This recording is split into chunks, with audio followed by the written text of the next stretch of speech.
conceive or to become pregnant even after having unprotected sex since 1 year.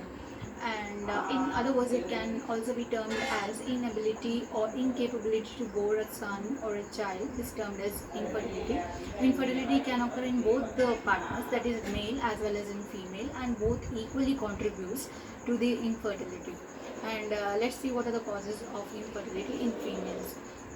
In females, first comes, it can be broadly classified under three headings. That is, it might be connected to the ovarian disorders or tubal defects. Secondly comes the tubal defects or any uterine or cervical disorders can also lead to infertility. First coming to the ovarian causes, age. According as the that is first comes the age. As the women's age increases, the ability to conceive also declines because of the insufficiency or because the quality and quantity of the egg is not that much sufficient in order to. Comes the diminished ovarian reserve. Again, it is connected to the age of the female because as the age increases, the inability to bore also declines because of the insufficient of the quality of the egg or the quantity of the egg.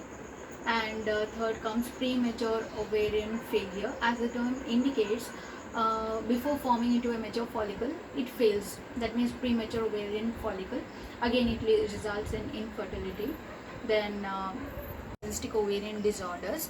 It is an hormonal disorder which causes the enlargement of the ovaries, causing the cyst, causing the formation of the cyst on either side of these tubal defects. The first under the tubal defects, previous any history of previous ectopic pregnancy is there.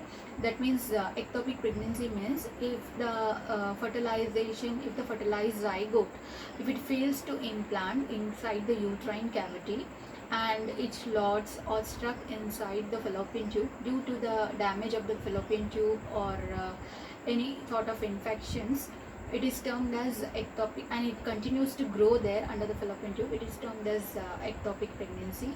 Of course, it is a life-threatening condition and it has to seek emergency aid.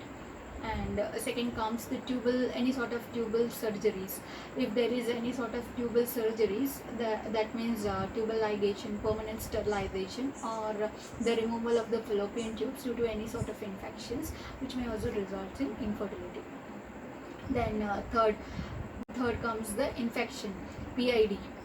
Third comes PID, the infection, that is any sort of pelvic inflammatory diseases, any sort of sexually transmitted diseases in which the sexually transmitted bacteria, it enters into the reproductive organs of the women, that is from the genital tract to the cervix and then to the fallopian tube, causing infection which leads to blockage of the tube and finally resulting in infertility.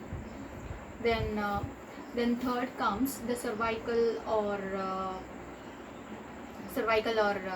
uterine anomaly. The first comes the congenital anomalies, that is the malformation of the uterus by birth or in the embryonic life is termed as malformation of the uterus. And there is various types of malformation. That is, first comes the diadelphys. Diadelphys means double uterus. Then unicornate, only one side of the uterus is developed there. Then septate. Septate means a septa is formed inside the uterus and two uterine cavities formed. Of course, here it can proceed with a pregnancy, but the septate has to be removed by surgeries. And then comes arcuate. Arcuate, the external surface of the uterus is normal, but inside it has 1 centimeter indentation inside the uterine cavity. These are the malformation, and of course pregnancy can also be take place, but it needs sometimes it needs the surgical corrections, and which can go into for a successful